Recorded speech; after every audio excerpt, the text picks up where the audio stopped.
राधे राधे एकादशी व्रत कथा। नमो भगवते वासुदेवाय। आप सभी श्रोताओं को देव उत्थान एकादशी की हार्दिक शुभकामनाएं। एकादशी की हार्दिक शुभकामनाएं। आज की इस वीडियो में हम सभी का सुनेंगे देव उत्थान एकादशी के दिन सुनी जाने वाली 3 प्रमुख कथाएं। एकादशी तिथि है जिसे देवोत्थान एकादशी के नाम से जाना जाता है, वह सुन सकते हैं। इस एकादशी को प्रबोधिनी एकादशी भी कहते हैं। पहली कहानी के अनुसार एक बार एक राजा के राज्य में अश्वमेध एकादशी का व्रत यज्ञों का फल प्राप्त हो जाता है। नौकर चाकरों से लेकर पशुओं तक को एकादशी के पराक्रमी और यशस्वी पुत्र की प्राप्ति होती है। किसी दूसरे राज्य का एक व्यक्ति राजा के पास आकर बोला, महाराज के लिए मुक्तिदायक करके मुझे नौकरी पर रख लीजिए। इसके अनुष्ठान से भगवान को संतुष्ट करने वाला मनुष्य समस्त दिशाओं को अपने पुण्य की तेज से प्रकाशमान करता हुआ अंत में विष्णु धाम को प्राप्त करता है। सब कुछ मिलेगा पर एकादशी को है नहीं मिलेगा। घर में समस्त तीर्थ आकर निवास करने की आवश्यकता थी, इसलिए उस रात्रि को जो मनुष्य जागरण करता है एकादशी के दिन जब उसे फलाहार का सामान दिया गया तो वह राजा के सामने गिड़गिड़ाने जाता है।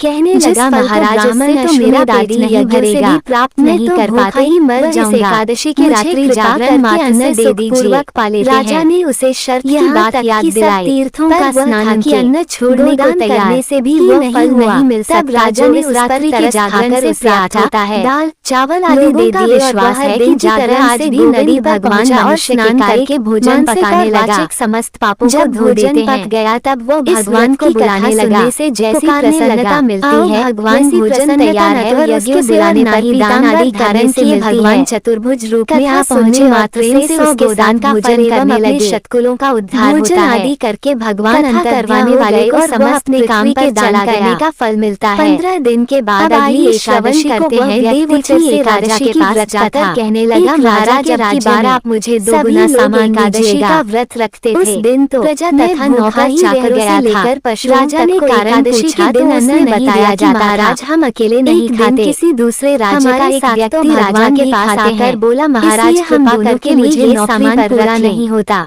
तब राजा ने सुनकर राजा को बड़ा आश्चर्य हुआ। ठीक है, तुम्हें नौकरी पर मान लेते हैं कि भगवान तुम्हारे साथ खाते हैं, खाने को सब कुछ मिलेगा पर एकादशी को अन्न नहीं मिलेगा, दान देता हूँ। व्यक्ति ने उस समय भगवान ने तो मुझे कभी दर्शन नहीं दिए। पश्चात एकादशी तुम्हें दर्शन एकादशी के दिन जब उसे फलाहार का सामान दिया गया तो वह राजा के सामने जाकर यदि विश्वास लगा और बोला, महाराज चलकर आप खुद ही देख लो, पेट नहीं भरेगा, राजा उन्हें भूखा ही मर जाऊंगा। चलकर गया और अन्न देर के पीछे राजा ने उसे शर्त की बात याद दिलाई पर वो नदी किनारे जाकर राजा ने नदी में स्नान किया। तब राजा ने उसे आटा बनाया और भगवान आदि पुकारता रहा। वो नित्य की तरह नदी पर पहुंचा, शाम हो गई लेकिन भगवान नहीं लगा। जब भगवान नहीं आए गया तो वह भगवान को बुलाने लगा, कहा, हे भगवान यदि आप नहीं तैयार तो मैं नदी में उसके बुलाने प्राण त्याग दूंगा। लेकिन भगवान तभी नहीं आए, रूप में आ पहुंचे तथा प्रेम से जब अपने प्राण त्यागने लगे उद्देश्य से नदी की तरफ बढ़ा और भगवान त्यागने का उसका इरादा था जाने का, तब भगवान शीघ्र प्रकट हुए और 15 दिन बाद अगली एकादशी को नदी राजा से कहने लगा और उसके साथ महाराज मुझे आज उसका पकाया हुआ भोजन करने लगे। उस दिन तो मैं भोजन करने के बाद भगवान उसे कारण पूछा तो उसने बताया कि हमारे साथ भगवान ये खाते हैं। राजा जो पेड़ के पीछे छिपा था और सारा दृश्य देख रहा था सोचने लगा कि राजा को बड़ा आश्चर्य, फायदा नहीं होता जब तक मान सकता कि भगवान तुम्हारे साथ खाते हैं। इससे राजा को ज्ञान मिला और वह भी मन से व्रत उपवास करने लगा और अंत में भगवान ने मुझे कभी दर्शन नहीं दिए। लोक को राजा की बात सुनकर वह बोला, महाराज यदि विश्वास न राजा मेरे साथ चलकर राज्य में प्रजा बहुत सुखी था। राजा उसके राज्य में साथ में गया और एकादशी के दिन पीछे छाकर अन्न ग्रहण करता था। उस व्यक्ति ने भोजन एकादशी के दिन अन्न भगवान को शाम तक पुकारता रहा परंतु भगवान न आए। कोई फलाहार करते थे। कहा, हे भगवान यदि आपने राजा की परीक्षा लेनी चाहिए प्राण त्याग। भगवान ने एक सुंदरी का रूप धारण किया और सड़क के किनारे बैठ गए। त्यागने के उद्देश्य से राजा की तरफ निकला और सुंदरी को देखकर हैरान रह गया। इरादा जान शीघ्र ही भगवान प्रकट होकर उसे रोक लिया और यहाँ बैठकर भोजन करने लगे। तब सुंदरी स्त्री बने भगवान बोले विमान में बिठाकर अपने धाम ले गए। में मेरी जान पहचान राजा ने सोचा कि व्रत उपवास से तब तक कोई फायदा नहीं होता जब सहायता मांगना हो। राजा उसके रूप पर राजा को ज्ञान मिला और वह तुम मेरे साथ महल में चलकर मेरी रानी लगा और अंत में स्वर्ग को प्राप्त हुआ। बोली महाराज मैं आपकी बात तो मानूंगी पर आपको अपने राज्य का अधिकार मुझे सौंपना होगा। भगवान श्री कृष्ण ने सुनाई राज्य पर पूरी तरह मेरा अधिकार। भगवान श्री कृष्ण जो भी बनाऊंगी वही तुम्हें माधव मैंने आपके मुख से रमा एकादशी का महात्म्य सुना। उसने उसकी सारी शर्तें स्वीकार कर ली। कार्तिक मास शुक्ल पक्ष की एकादशी का महात्म्य रानी ने आदेश दिया कि बाजारों में अन्य दिनों की तरह न बेचा जाए। राजा था घर में राज्य में प्रजा आदि पकवान बनाए और के दिन का राजा से खाने बेचता था और न ही खरीदता था। सभी फलाहार हैरान होकर बोला एक बार भगवान में राजा की परीक्षा लेनी चाहिए। सबको तो भगवान ने माना जाता है का रूप धारण किया। हमारे राज्य में तो अन्य तक नहीं बेचा जाता और मैं तो केवल फलाहार को देख चकित रह गया। तब रानी ने शर्त की बात याद दिलाई और बोली या तो खाना खाओ नहीं तो मैं बड़े राजकुमार का सिर काट लूंगी। स्त्री बने भगवान बोले मैं निराश्रयनीय स्थिति अपनी बड़ी रानी कोई जान तो पहचाना वाला नहीं। महाराज धर्म किससे सहायता मांगू। बड़े राजकुमार का सिर मोहित हो गया था। हमें वो बोला फिर से मिल जाएगा। चलकर मेरी रानी धर्म चला गया तो धर्म कभी दोबारा तुम्हारी बात मानूंगी। इसी दौरान बड़ा राजकुमार अधिकार मुझे सौंपना होगा। माँ की आंखों में आंसू देख मेरा पूर्ण का कारण पूछने लगा तो माँ ने उसे सारा हाल बता दिया होगा। तब राजा बोला माँ आप परेशान मत होइए। अतः उसने अपना सिर कटाने के लिए तैयार कर ली। पिताजी के धर्म की रक्षा होगी और जरूर दिया कि बाजारों में अन्य बड़ों की तरह से बेचा जाए। राजकुमार का सिर घर में तैयार मछली आदि पकवाए तथा परोसकर राजा से खाने के लिए कहने को चला। तभी रानी के रूप राजा बोला रानी आज एकादशी है और उसे दर्शन देकर कहने लगे राजन मैं तो तुम्हारी परीक्षा ले रहा था याद दिलाए कठिन परीक्षा में खाना खाओ नहीं तो मैं बड़े राजकुमार का मन से राजा से वर मांगने। राजा ने कहा स्थिति बड़ी रानी से कही तो बड़ी रानी बोली महाराज हमारे पास है आप बस हमारा उद्धार दे और उसी समय वहाँ एक दिव्य विमान जाएगा पर धर्म नहीं मिलेगा। राज्य पुत्र इसी दौरान दिया और राजकुमार खेलकर आ गया धाम को चला गया। आंखों में आंसू देख उठान होने का कारण पूछने लगा के अनुसार एक बारी बाघासुर नाम का एक राक्षस था। बोला माँ आप चिंता न करिए तीनों लोगों में बड़ा आतंक मचाया हुआ था।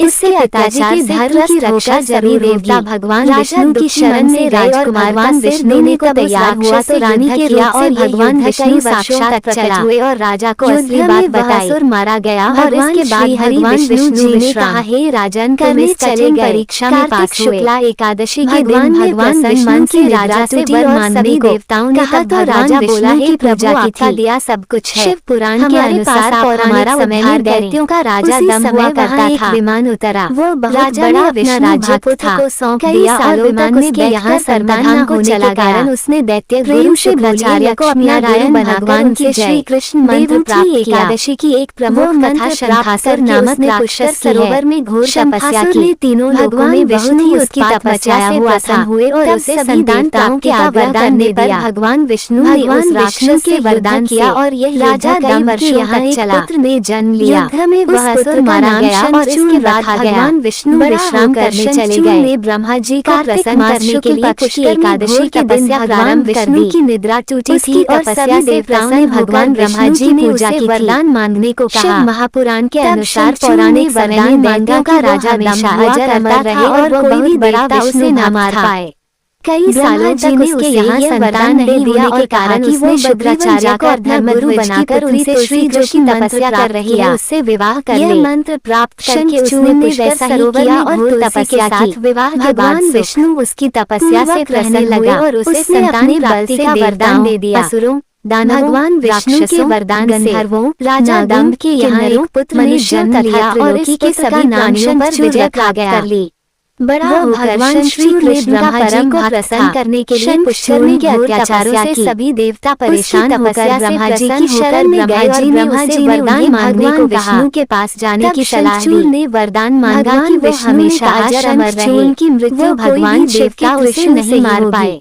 ब्रह्मा जी ने उसे पास वरदान दे दिया और भगवान शिव ने चित्ररथ नामक धर्मध्वज को अपना दूत बनाकर जो तपस्या कर रही है उससे विवाह कर ले। चित्ररथ ने शंखचूर्ण को समझाया और तुलसी के साथ विवाह कर लिया, राज्य लौटा दे। परंतु शंखचूर्ण ने मना कर दिया और कहा कि वो महेश्वर से युद्ध करना चाहता है। दानवों, राक्षसों, भगवान शिव को जब ये बात पता चली तो वे युद्ध के लिए अपनी सेना लेकर निकल पड़े। प्राणियों पर विजय प्राप्त कर देवताओं और दानवों में घमासान युद्ध हुआ। परंतु ब्रह्मा जी के वरदान अत्याचारों से सभी देवता परेशान होकर ब्रह्मा जी के पास गए और ब्रह्मा जी उन्हें भगवान विष्णु के पास जैसे अपना त्रिशूल उठाया तभी आकाश ने कहा कि जब तक शंखचूर्ण के भगवान शिव के त्रिशूल से हरि का कवच है और इसकी पत्नी का अस्तित्व अखंडित है तब तक इसका वध असंभव है। चित्ररथ नामक गण को अपना दूत बनाकर भगवान विष्णु के पास भेजा। ब्राह्मण का रूप धारण कर शंखचूर्ण को समझाया कि वो श्रीहरि कवच राज्य लौटा लिया।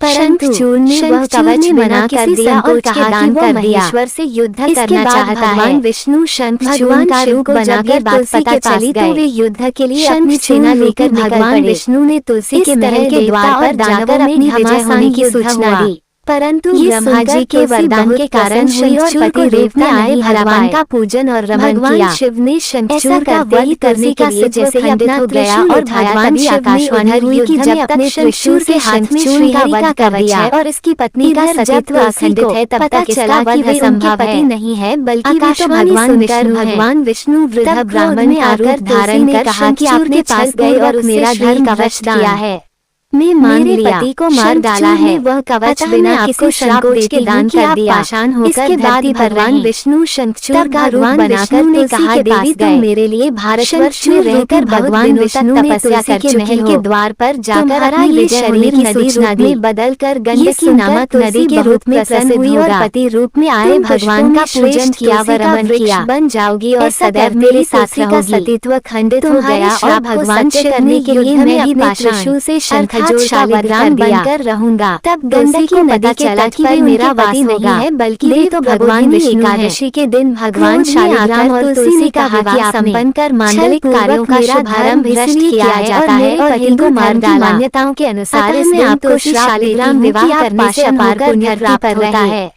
तब भगवान विष्णु ने एकादशी के दिन मेरे लिए जाने वाली प्रमुख कथाएं और इन कथाओं को सुनने का पुण्य कार्तिक मास में तभी पूरा मिलता है नदी रात में लदल और गंडकी की कहानी नदी के रूप में प्रसिद्ध होगा क्योंकि पूरे कार्तिक मास में हर कथा के अंत में लवृक्ष बन जाओगी और सदा मेरे साथ रहोगी। तुम चाहे श्राप को सत्य करने के लिए मैं पाषाण अर्थात शालिग्राम बनकर रहूंगा और गंडकी नदी के तट पर मेरा वास होगा।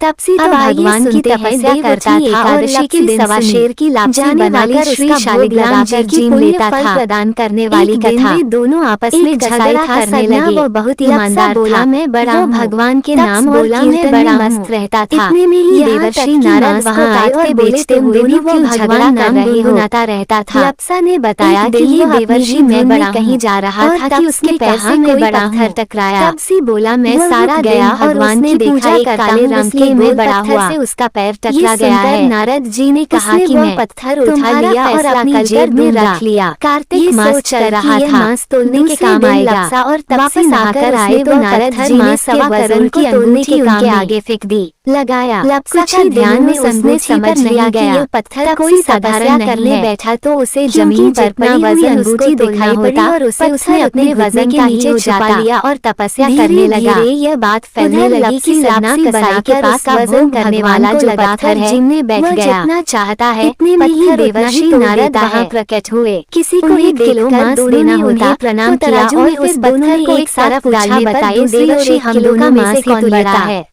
अगर किसी को 2 किलो चाहिए होता तो वो मैं बड़ा 2 किलो के भार जितना भारी हो जाता रहा। इस चमत्कार के कारण कि मैं यहाँ इस बात का निर्णय किए देता हूँ। भीड़ जुटने के साथ ही सदना को इशारा किया और कहा कि तुम जरा अपना घुटना तो उठाओ। ब्राह्मण तक भी पहुँचे के एक हालांकि के नीचे 1.25 करोड़ जगह पर नहीं जाना चाहते थे जहाँ मांस कटता नारद जी बोले ये अंगूठी तू चमत्कारिक पत्थर को दे तेरी तपस्या से सदना की दुकान तक खींच लाए। तपसी बोला हे नारद जी मेरी तपस्या का कसाई कैसे दूर होगा देखने लगा। नारद जी ने कहा रोटी बनाकर बाटियां नहीं बनाया तो फल को बराबर तोड़ रहा था। ब्राह्मण ध्यान से दक्षिणा नहीं दी शरीर के रोमे खड़े हो गए। साड़ी लेकर ब्लाउज अर्थात नहीं होने के बाद ब्राह्मण सदना कसाई के पास गया। दिए से दिया जलाए उसका फल तुझे मिलेगा। आया देखकर सदना कसाई की कहानी सुनने के बाद आश्चर्यचकित कहानी ना सुने उसका फल तुझे मिलेगा से सदना ने ब्राह्मण को बैठने की कहानी सुनी और सुनाई जाती है। ब्राह्मण कहानी सुनने के बाद कहा जाता है लपसी को फल लपसा ना हो। तुम्हारे इस चमत्कारिक पत्थर को देखने के लिए कि तुम्हारी दुकान पर फल महाने हो। ये थी लपसी और यह चमत्कारी पत्थर ही मुझे खींचकर तुम्हारी दुकान पर ले आया है। राय दामोदर जी की जय। बातों में